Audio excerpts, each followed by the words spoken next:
Hello and welcome to I Can't Believe It's Not the Mouse, the podcast all about animated features not made by the mouse.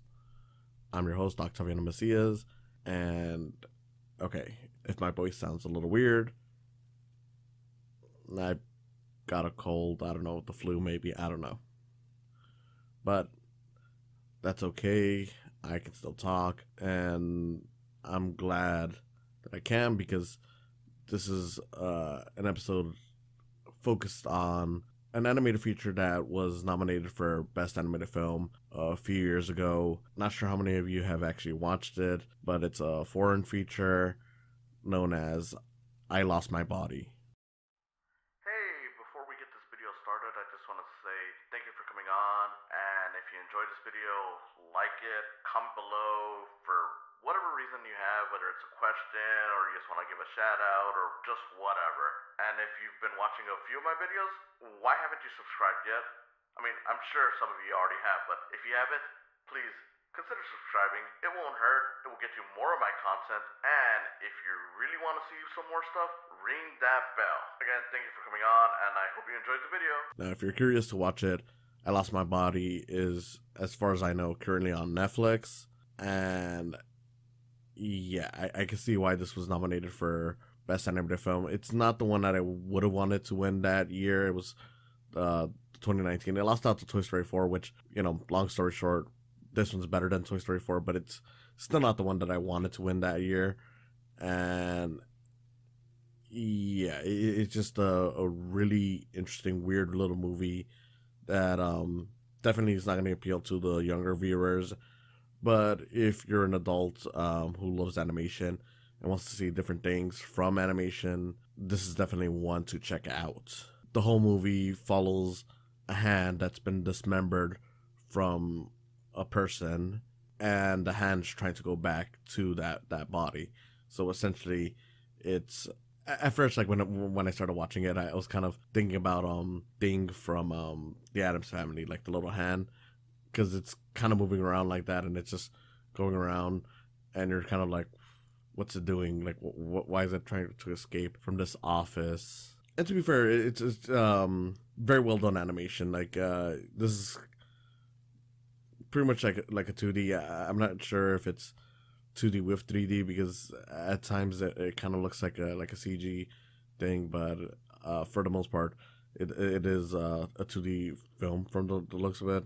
Like I said, you get this hand walking around like it's Thing from the Addams Family. You don't exactly know why it's alive.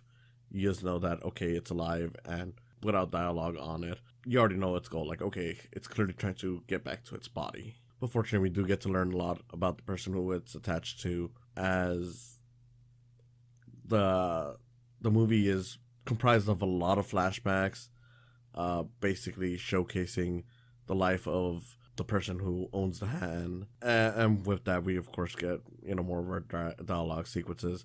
Pretty much like whenever it comes to the hand scenes, it's like a silent feature. When we get to the flashbacks, that's where I wouldn't say it gets dialogue heavy. There's still a lot of visual stuff, but you get a lot more conversation. So it's definitely one of those movies where it's like you definitely have to pay attention to what's going on, especially as a lot that gets said becomes important. Which is great. It is very different in that regards to a lot of animated features that a lot of people would be more familiar with.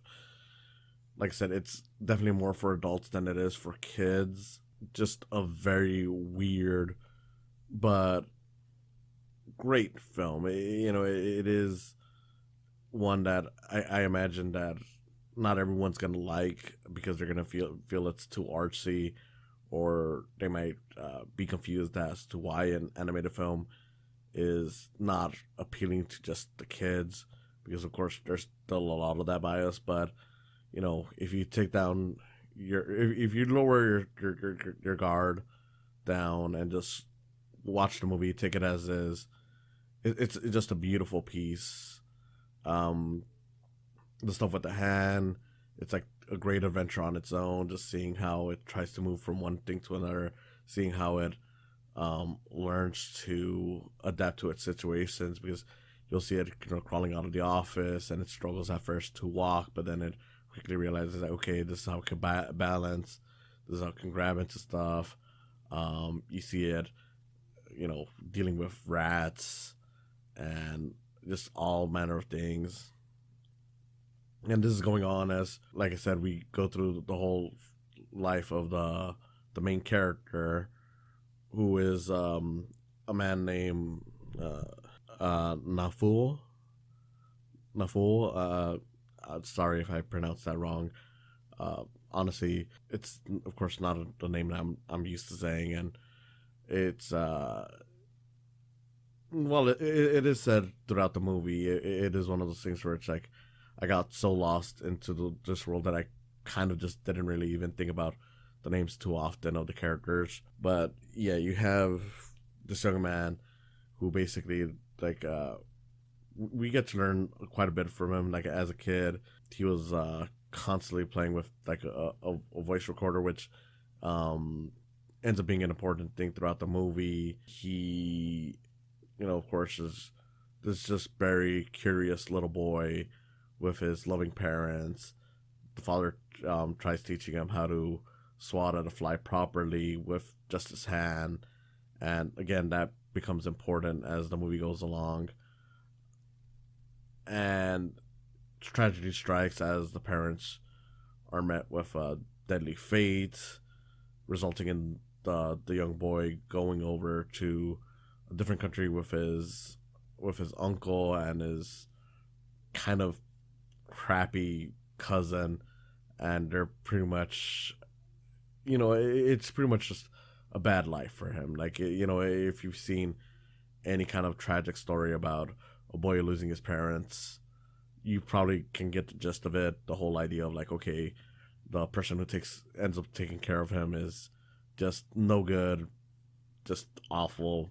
As we see him grow up, he has a job as a pizza delivery boy, but he's bad at it. Like we quickly are told, like, yeah, he tends to get late on delivery, so he tends to give the pizzas for free because that's, it's the typical pizza thing. Like, if it doesn't arrive at this point, it's free. Then it becomes a romance story as he encounters, not specifically encounters, but pretty much he tries getting to a woman.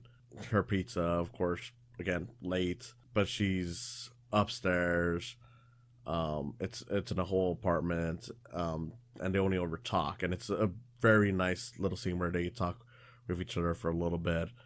At first you're like, okay, yeah, the lady's gonna insult him for being late, treat him badly, but as it goes along you start realizing, okay, they're having a nice conversation and they're able to bond a little bit, and the woman is at least able to acknowledge, like, look, yeah, it's kind of annoying that you have taken so long with the pizza, but I see that you're going through a bad time, and yeah, you probably shouldn't even be doing this job if that's the case. And through this, the main character ends up falling in love with the girl, her name being Gabriel, I believe. And essentially from there, what happens is that, using little clues from their conversation, he's able to deduce where she works at, but doesn't want to directly talk to her, tell her like, hey, it's me, I'm the guy that you talked to the other night.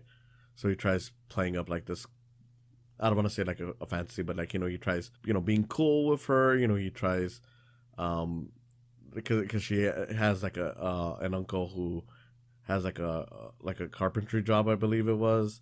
I know it was with wood, and essentially he decides to become the apprentice to the uncle, working under him, and of course he uses this as a way to get closer to the girl. They talk, they flirt. It's all going good until he eventually decides, like, okay, I'm going to reveal myself to her, and it doesn't go so well because, well, while it sounds romantic, and in many ways, we're fed a lot of media that tells us, like, hey, going out of your way to find this girl that you like is romantic. It's also one of those things where it's like, well, kind of been following this girl around based on a little meeting you had who knows how long ago, and you never even bother considering how creepy it sounds that you've been trying to hype up this whole, reveal that, oh, I'm the guy that you met who knows how long ago, and I was able to figure out where you work and everything. And of course, she also calls him out because it's like, hey, look, if you were just trying to, hook up with me and use my uncle, to take advantage of that, is like, keep in mind, he's an old man, and, he's, having his own health issues. You just doing this without even consideration for his needs is bad. And it's like, yeah, I mean, she's not wrong. So you clearly get this idea of like, okay, he's messed up, and of course, things end up being okay in the end, but it's still one of those things where it's like, yeah, it is nice to see a movie actually acknowledge like, hey, just doing this whole big, great romantic gesture is not actually all that romantic from a, the point of view of the person that you're trying to woo. It's kind of stalkerish, and it's understandable. It is, it isn't easy to always try to do what you think is right when you have those feelings. Like you'll become so desperate for it that you'll go out of your way not realizing, hey, maybe this isn't such a good idea. But of course, this is all intricate with scenes where with the hand going around, we see it interacting with a child, and it's a whole great big adventure. There's even stuff where it ties back to the beginning where eventually the hand, and I don't want to spoil too much, basically is able to fly off with an umbrella, and a whole thing with an astronaut. It's definitely great stuff. By the end, there's a whole reunion as we figure out what exactly led to the main character losing his hand, and it's pretty much a whole shop accident with the workshop. I don't know if I really want to give it away because it is a pretty great scene. It is one of those where, like, once you figure out, you're like, I know what's coming and I don't want to see it, but at the same time, okay, how exactly did he mess this up?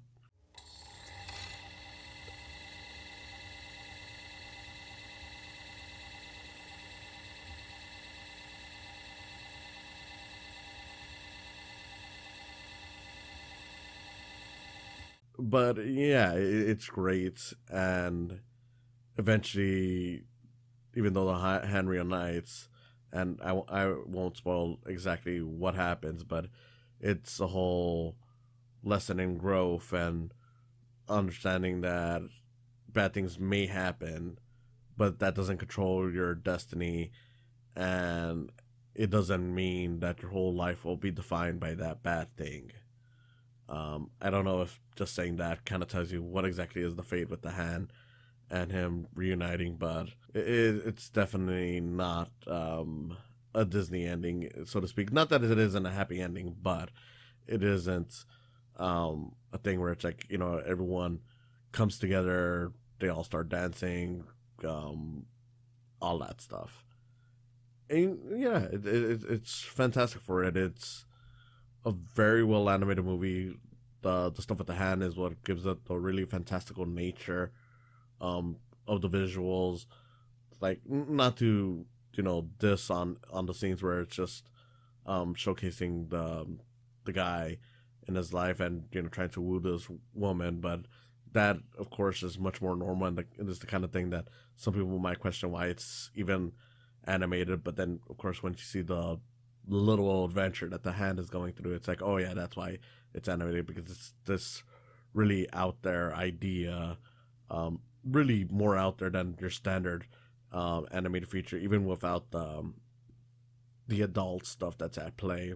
But it works. It is something where I'm like, I wish we would get more movies like this. Like, I'm not saying that they not necessarily all need to be like this, but it is the problem with America, and really the whole Western world, but more so on America than anything, treating animation like this thing that you just put in front of your kids just to shut them up for an hour and a half. Because you go over to, whether it's Japan, France, anywhere else in the world, you notice that they do regard animation as an actual medium. Maybe not to a point that they should, not to a point where it's like, hey, look, we're treating it on equal footing as live action, but they at least are much closer to it than we are in many regards. Like, you look at this and, you know, just by the premise alone, it's like, it's amazing that it's even an animated movie, not because it's a movie that necessarily can't be animated, but because, again, you know, we're so used to the whole, you know, here's a talking animal with a funny sidekick, defeating an evil witch or whatever. And, you know, of course, I know that that's a very broad generalization. We've gotten a lot more different with our animated films now, but it's still not enough to a point where it's like, yeah, this is the kind of stuff that an adult could watch without their kid and take it in exactly as they would with an adult feature. And not to diss any of the family features that we get here, whether it's Pixar, Disney, DreamWorks, any of those guys. Yeah, I mean, I like them. I think they're great. I think they're really solid. I like, you know, Toy Story. I like, you know, whether it's Frozen, Coco, any of that stuff. But you can understand why some people just look at that and they're like, you know, that's fine. That's more of a kid's thing than it is for me. Even if those movies do deal with themes that could relate to an adult, there are certain people that will just look at it and just can't see anything that they themselves relate to. And I know that that is partially a problem with the viewer, but at the same time, there is an argument to be made that, you know, it doesn't help that a lot of these movies are still aiming at, like, okay, we have kids in the audience. What exactly would the kids like to see?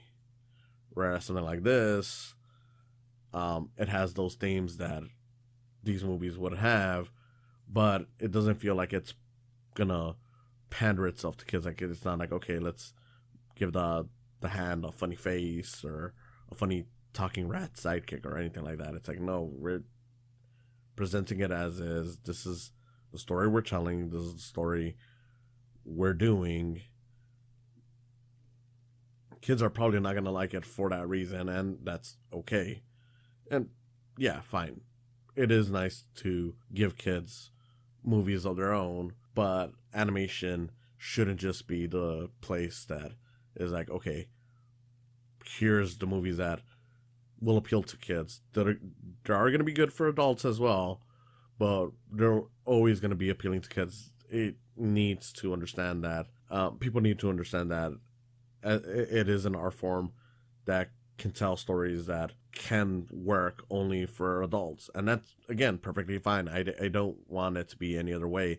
I don't want it to be just one thing or another. It could be both, and it should be both, the same way live action is both, the same way that, you know, you'll have your classic movies that kids will watch, like Star Wars, the Marvel movies, any of that stuff, Wizard of Oz. But then at the same time, you're like, okay, we have that for the, you know, for everyone, but here are the stuff that is going to be for some of the older viewers when they just want to feel something else, like you know, Citizen Kane, Everything Everywhere All at Once. That's a bit more family friendly, but you know, it is more towards adults than it is for kids, of course, in comparison to the Star Wars and whatnot. One of the closest ones to do that in terms of a recent animated film that hit it big was Pinocchio, which thankfully won the best animated feature award. Not that it needed to, but it is nice to see that, hey, look, Guillermo del Toro was rewarded with that, because while kids could definitely watch that, it's much closer to I Lost My Body in terms of the way it presents itself to its audience than it is to your standard animated feature. Yeah, that's very much a needed victory for this. It's something that I think we could benefit more from, just seeing, you know, more movies done in this way, you know, just being like, okay, this is going to be for adults. And, you know, while we do get like the more adult stuff in this country, I'm not saying we don't. Stuff like The Simpsons, Family Guy, it's like it still has to rely itself on making the audience laugh, with material that is aimed towards the adults, which nothing wrong with that, but at the same time it's like we can tell these stories without having to do that, and it's a shame that that's the closest that America gets to it. Whereas wherever else you go in the world, you get movies like The Illusionist, or this, or Akira, where it's like these are dramas in the art form, and yeah, it certainly takes advantage of it. And again, not against jokes, but it would be nice to see that more often with our works. And if there's any hope that I have within the next decade, is that animation finally moves out of what essentially feels like a little ghetto for it in the West, where it's just, here's the thing that you use for your kids. Occasionally we'll acknowledge that there's stuff for adults, but we have to pepper in a bunch of like dick jokes, sex jokes, all that kind of stuff. But that's a whole larger discussion, and I don't want to take away more than I already have from this movie, because at the end of the day, this was the focus of this week's episode.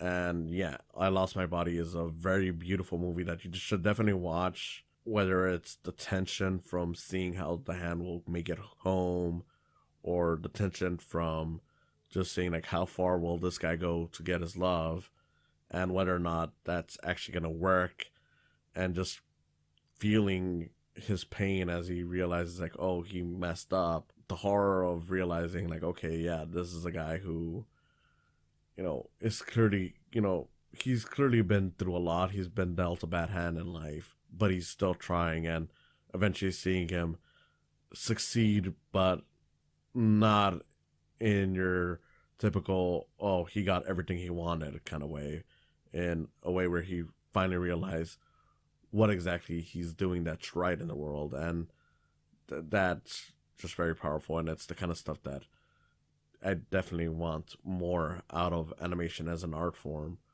especially considering that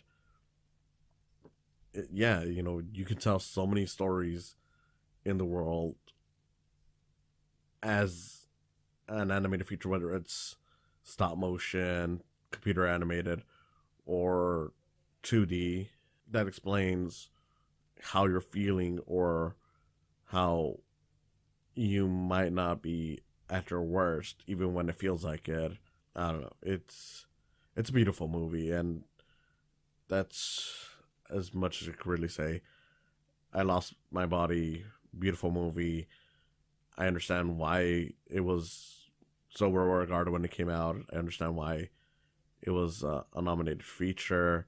Wish it had gotten a bit more love, and I kind of wish that I hadn't had waited until now to have watched it, because I had heard about it from back then. But it's one of those things where it's like, part of the problem is that you get a lot of these movies that aren't, for one reason or another, aren't put in a lot of places, a lot of theaters, or whatever, because maybe they're smaller budgets and they don't have the budget to put it in a lot of big screens, or because unfortunately a lot of blockbusters do take up a lot of the screen. And it is a problem that there's no guarantee for these smaller features to get them. But regardless of it, I don't know, I do think it'd be nice if there is one major change within the film industry, within the next few years or so, or however long it takes, is to find a way to make these movies more widespread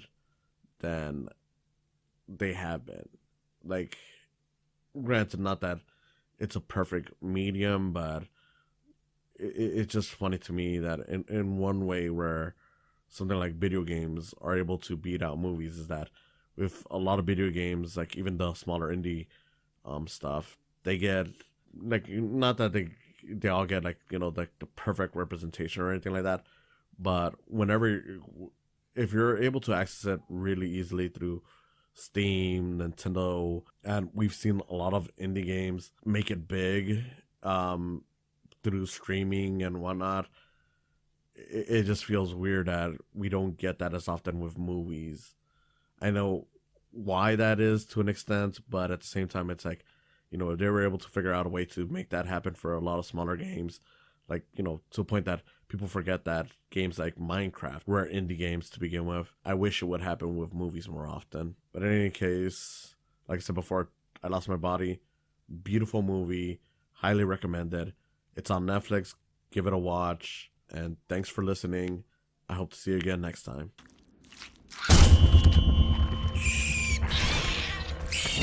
Thank you for coming on today. If you enjoyed this, please consider subscribing to my YouTube channel where you'll see video versions of these podcasts. And if you just want to listen to them, there's always the option of just following the podcast on their various sites, whether it's Spotify, Podbean, or Apple Podcasts. Whatever you choose, I hope you continue enjoying these.